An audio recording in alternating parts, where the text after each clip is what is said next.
Shalom Bapak Ibu. Tuhan yang terambil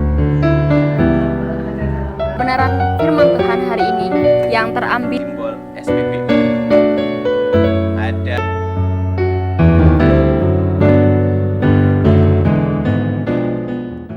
Shalom pemuda-pemudi sekalian yang dikasihi dengan nama Tuhan Yesus Kristus. Gimana kabarnya di situasi kondisi yang seperti ini?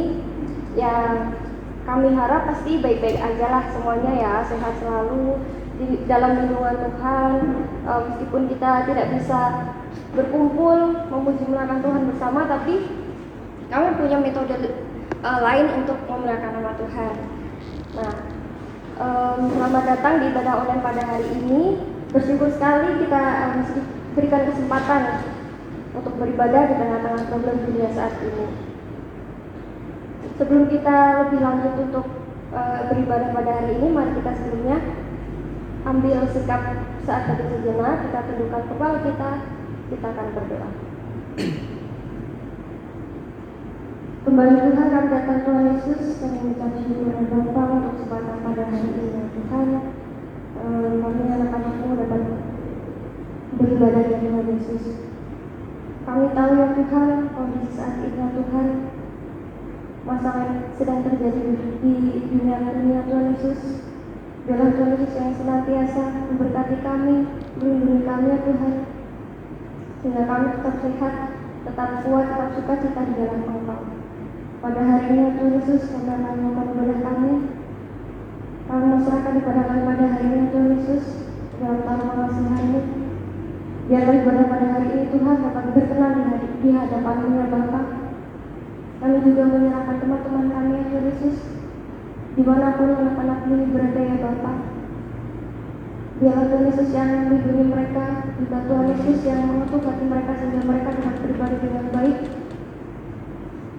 Dan kami serahkan semuanya ini ya Tuhan Yesus, hanya ke dalam tangan pengasihan-Mu, hanya di dalam nama Tuhan Yesus Kristus kami selalu berdoa dan mengucap syukur. Amin.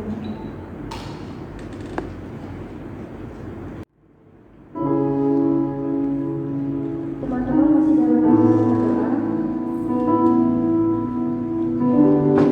Tuhan, kami tahu pengorbanan-Mu begitu luar biasa. Kami tahu bahwa demi kami bukan dengan barang ya Tuhan, bukan pula dengan emas perak, namun dengan darah dan kasih-Mu yang begitu luar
Mari kita berdoa.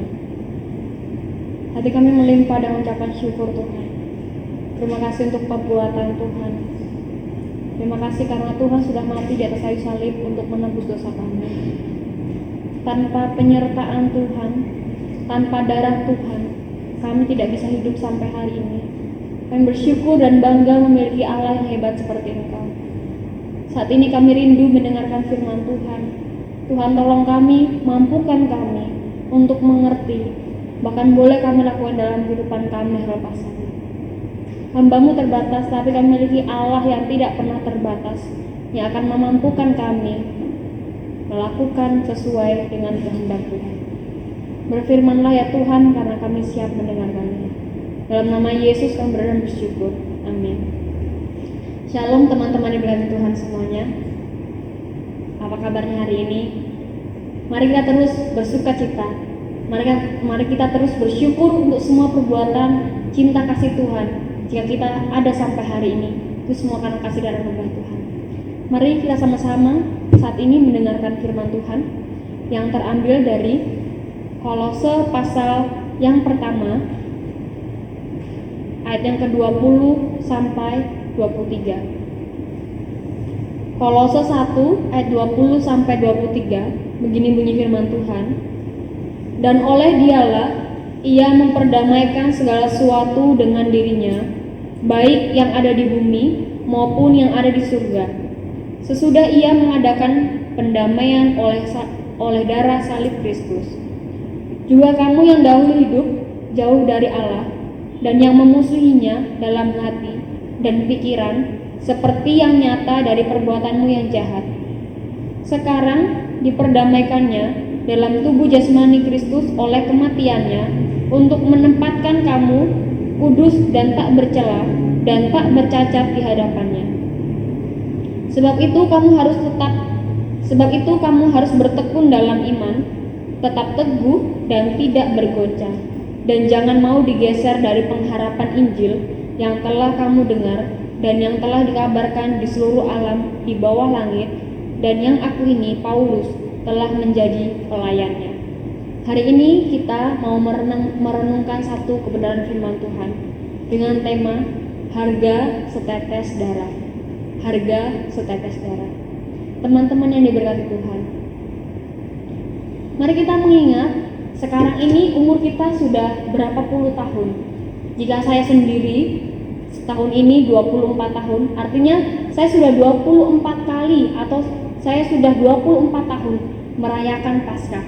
Baik itu mungkin bersama teman-teman, bersama orang tua, bersama orang-orang yang kita kasihi. Tapi sudah sering kali kita melakukan Paskah, mengikuti Paskah. Tapi pertanyaannya, adakah pembaharuan hidup kita ketika kita mengikuti Paskah, ketika kita merayakan Paskah? Tuhan Yesus sudah mati di atas kayu salib untuk kita. Sudahkah kita hidup benar di hadapannya? Firman hari ini, harga setetes darah. Demi kepentingan keselamatan, Allah menyatakan dirinya untuk memperbaiki hubungan manusia dengan Allah dan menyatakan diri Tuhan Yesus sendiri menjadi manusia, mati di atas kayu salib untuk menebus dosa-dosa kita. Teman-teman yang diberkati Tuhan, cara untuk menyatakan kasih Tuhan kepada kita semua yaitu melalui pengorbanan Tuhan. Kolose pasal 1 ayat yang ke-20 sampai ke-23 ini berbicara tentang Paulus memberikan nasihat kepada jemaat di Kolose. Jemaat di Kolose adalah jemaat yang tidak mengenal Tuhan. Mereka hidup tidak sesuai dengan kehendak Tuhan. Mereka memiliki karakter yang tidak baik. Tetapi ketika Paulus sendiri masuk melayani, memberikan pelayanan kepada orang-orang yang ada di Kolose, orang-orang Kolose mendapatkan pembaruan hidup yang berasal dari kebenaran firman Tuhan. Berbicara tentang Paskah, Paskah merupakan sesuatu peristiwa yang sangat penting bagi kehidupan kita orang Kristen. Tanpa adanya Paskah atau tanpa adanya kematian Tuhan Yesus di atas kayu salib, maka kita tidak akan mendapatkan jaminan keselamatan itu sendiri. Nah, kalau kita ingat, Adam dan Hawa telah melakukan dosa sehingga manusia jatuh ke dalam dosa. Maka ketika mempersembahkan korban bakaran, itu tidak akan bisa menghapus dosa manusia. Yang dapat menghapus dosa manusia adalah darah Tuhan Yesus sendiri. Berbicara tentang darah, setiap kita pasti pernah atau sering, teman-teman mungkin yang ada di tim medis mungkin sering sekali bertemu atau melakukan suatu hal yang berhubungan dengan darah. Mari kita melihat fungsi darah yang sebenarnya. Yang pertama, fungsi darah mengedarkan zat makanan pada seluruh tubuh. Yang kedua, membunuh kuman yang masuk ke dalam tubuh manusia. Yang ketiga, menyuplai oksigen dan mengembalikan karbon dioksida pada paru-paru. Dan yang keempat, menutup luka yang dilakukan oleh kepingan darah. Ada 4 fungsi yang sebenarnya mungkin masih banyak lagi fungsi-fungsi darah, tapi saya ingin menyampaikan bahwa ada 4 fungsi darah sendiri. Nah, bagaimana dengan darah Tuhan Yesus? Apa fungsinya darah Tuhan Yesus bagi kita semua? Yang pertama, fungsi darah Tuhan Yesus yaitu mendamaikan. Mendamaikan berasal dari kata dasar damai. Artinya, sebenarnya ada 2 pihak yang sedang tidak berdamai, atau bisa dikatakan mereka sedang bertengkar. Siapa yang bertengkar? Yang bertengkar, yang tidak memiliki hubungan damai, ialah manusia dengan Allah. Nah, makanya Tuhan Yesus datang ke dunia untuk memberikan damai, untuk mendamaikan hubungan antara manusia dengan Allah. Sehingga ketika Tuhan Yesus mati di atas kayu salib untuk menebus dosa kita, Dia mendamaikan diri kita. Yang sebelumnya hubungan kita dengan Tuhan jauh karena ada dosa yang menghalangi hubungan kita dengan Tuhan, tapi Tuhan mau datang ke dunia. Tidaklah mudah menjadi seorang pendamai. Bayangkan jika kita di mana kita berada, lalu orang-orang di sekitar kita memusuhi kita, atau ketika kita datang ke suatu tempat, orang-orang malah membuli kita, atau mungkin mereka mengata-ngatai kita, mengolok-olok kita. Kadang-kadang kita susah membawa damai itu kepada orang-orang yang mungkin tanda petik tidak menyukai kita. Teman-teman berarti Tuhan, teks hari ini berbicara tentang Tuhan Yesus datang ke dunia. Fungsi darah Tuhan Yesus sendiri yaitu mendamaikan hubungan antara manusia dengan Allah. Mari kita introspeksi diri kita masing-masing. Orang yang paling berdosa ialah orang yang sudah tahu kebenaran, tetapi dia tidak bisa melakukannya dalam kehidupan mereka hari pasangan. Mari ketika kita sudah tahu kebenaran, hidup kita seharusnya membawa damai untuk orang-orang di sekitar kita. Mari menjadi peacemaker, pembawa damai untuk orang-orang di sekitar kita. Baik teman-teman yang bekerja, dimanapun kita berada, sebaiknya kita membawa damai itu sendiri. Seperti yang dilakukan Tuhan Yesus. Dimanapun dia berada, dimanapun Yesus berada, dia tak membawa damai. Hal yang kedua, fungsi darah Tuhan Yesus sendiri, yaitu menjadikan. Apa yang dijadikan? Kita yang dulunya ialah budak dari dosa-dosa yang kita lakukan. Tidak ada satu orang pun yang tidak berdosa. Semua orang berdosa dan telah kehilangan kemuliaan Allah. Tapi Tuhan datang ke dunia ini, mengangkat kita, mengangkat saya, mengangkat teman-teman semua, menjadikan saya, menjadikan teman-teman semua menjadi anak kesayangannya, bahkan menjadi ahli waris kerajaan Allah. Artinya, ketika kita sudah ditebus oleh Tuhan, kita sudah mendapatkan tempat yang istimewa bagi Tuhan. Tapi tergantung ketika kita mau menerima anugerah itu. Banyak orang yang diberikan anugerah karunia secara gratis dari Tuhan, tapi banyak orang yang tidak mau mengambil anugerah itu. Mari kita belajar. Tuhan sudah menjadikan kita anak kesayangannya, maka sebagai anak seharusnya kita mencerminkan sikap kita dari Allah. Ayat yang terakhir, ayat yang ke-23 dikatakan, sebab itu kamu harus bertekun dalam iman, tetap teguh dan tidak bergoncang, dan seterusnya. Teman-teman, ketika kita sudah menerima darah Tuhan, sebenarnya akan ada banyak peraturan yang diberikan kepada kita, perintah yang diberikan kepada kita. Ketika saya SMA, saya tinggal di Wisma Kasih 3 tahun, saya dilarang untuk membawa handphone, dan sangat berat bagi saya ketika saya tidak boleh membawa handphone, karena di masa-masa SMA media sosial menjadi suatu hal yang sangat mengasikkan, keren. Tapi ketika saya di Wisma tidak diperkenankan membawa handphone, membuat saya ini rasanya memberontak. Tapi saya mengingat bahwa itu adalah suatu perintah, aturan yang harus dilakukan, yang harus diikuti. Begitu pula ketika saya masuk kuliah di Malang, saya selama 5 tahun tidak diperkenankan menggunakan handphone, dan bagi saya itu tidak masuk akal. Masa kuliah tidak boleh membawa handphone, tapi saya meyakini bahwa ada maksud dan rencana Tuhan ketika saya mau taat dan percaya dengan semua peraturan yang ada. Mungkin kita juga sangat berat untuk terus memegang iman kita, tetapi Tuhan mau supaya kita terus belajar mengandalkan Tuhan, menjadikan Tuhan sebagai Tuhan dan Juru Selamat kita secara pribadi. Teman-teman berkati Tuhan, harga setetes darah sangat mahal. Mari kita menghargai darah yang Tuhan berikan kepada kita. Tuhan Yesus sudah mati di atas kayu salib untuk menebus dosa saya dan dosa teman-teman semua. Mari kita menghargainya dan kita mengaplikasikannya dalam kehidupan kita lepas ini, sehingga kita terus memperbaharui dan hidup benar di hadapan Tuhan. Dari hal kecil, rajin berdoa, rajin merenungkan firman Tuhan, menjadi berkat dimanapun kita berada. Mari teman-teman, kita selalu hidup benar di hadapan Tuhan. Amin firman. Mari kita berdoa.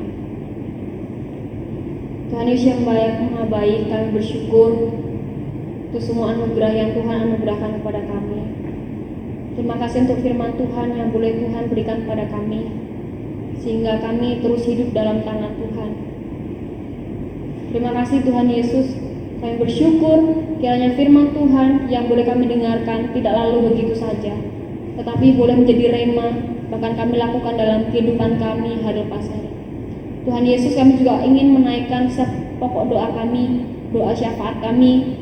Kiranya Tuhan yang mendengarnya, kiranya Tuhan yang menjawabnya tepat pada waktu Tuhan. Kami berdoa untuk teman-teman kami, semua pemuda yang ada di Rumah Sakit Mardiwaluyo ini. Dalam setiap keterbatasan kami Tuhan, kami rindu kami dipakai untuk menjadi alatnya Tuhan. Sehingga dalam masa COVID-19 ini Tuhan, kami terus berpegang teguh pada firman Tuhan, mengandalkan Tuhan, memiliki iman kepercayaan kepada Tuhan, sehingga hidup kami terus beroleh kebenaran daripada Engkau. Bapa yang Maha baik, kami juga berdoa untuk setiap kesehatan kami. Tuhan tolong supaya kami boleh menjaga kesehatan kami. Kami diberikan hikmat, kebijaksanaan daripada Engkau, sehingga apapun yang kami lakukan kiranya untuk hormat dan kemuliaan nama Tuhan. Tuhan Yesus yang Maha baik, kami juga berdoa untuk direktur, karyawan semua yang ada di Rumah Sakit Mardiwaluyo ini. Tuhan memberkati kami. Kami juga berdoa untuk keluarga kami dimanapun mereka berada, Tuhan yang memberkati. Terima kasih Tuhan, pemerintahan yang ada dari presiden sampai ke daerah-daerah, kiranya Tuhan yang memberkati mereka. Hikmat kebijaksanaan kami juga mau serahkan ke dalam tangan Tuhan, sehingga setiap usaha yang dilakukan untuk menyelesaikan COVID-19 ini boleh berjalan dengan baik. Bahkan ada beberapa banyak dampak yang terjadi bagi bangsa kami, seperti perekonomian, politik, sosial, dan yang lainnya. Kiranya Tuhan yang memberkati, sehingga kami percayai Engkau Allah yang mencukupkan setiap kebutuhan kami tepat pada waktunya Tuhan. Kami percayai tangan Tuhan tidak kurang panjang untuk menolong kami. Bahkan kami mempercayai bahwa telinga Tuhan tidak kurang tajam untuk mendengarkan seluruh doa kami. Terima kasih Tuhan. Kami berdoa kiranya kami pemuda Rumah Sakit Mardiwaluyo memiliki tekad untuk terus hidup kudus di hadapan Tuhan, bahkan terus menjadi berkat bagi orang-orang sekeliling kami. Terima kasih Tuhan, terima kasih. Terpujilah nama Tuhan. Dalam nama Yesus kami berdoa dan bersyukur. Amin.